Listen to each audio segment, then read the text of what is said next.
తను జైలుకు వెళ్లిన కేసులో సాక్షిగా నిలిచిన ఒక కుటుంబాన్ని హతమార్చాడు ఒక వ్యక్తి. కోర్టులో నిల్చుని "నన్ను ఉరితీయండి" అని సవాలు చేశాడు. కేరళలో జరిగిన ఈ సంఘటన ఏంటో చూద్దామా?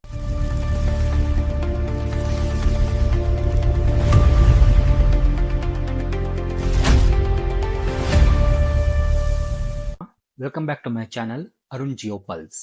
ఈరోజు మనం మాట్లాడుకోబోయేది కేరళలోని పాలక్కాడ్ జిల్లా నెన్మార్లో జరిగిన డబుల్ మర్డర్ కేసు గురించి. ఇక విషయంలోకి వెళ్తే నిందితుడి పేరు చందామర. ఇతనికి 61 సంవత్సరాలు. ఇతను కేరళలోని పాలక్కాడ్ జిల్లాలో నెన్మార్ అనే గ్రామంలో నివసిస్తున్నాడు.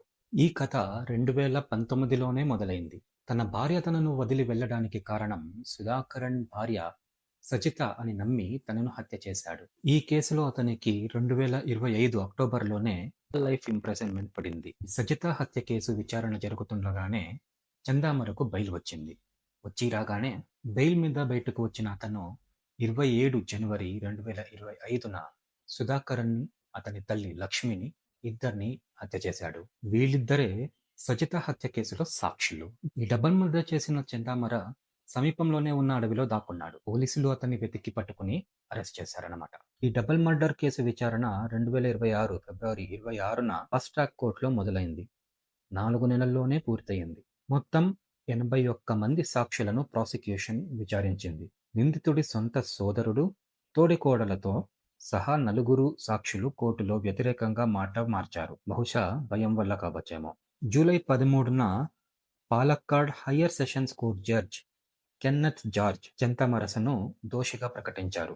కోర్టులో అతను ఏమాత్రం భయం, పశ్చాత్తాపం లేకుండా నిలబడ్డాడని మీడియా కథనాలు చెబుతున్నాయి. తనకు చెప్పడానికి ఏమీ లేదని, కావాలంటే ఉరితీయమని అతను కోర్టుతో అన్నాడని వార్తలు వచ్చాయి.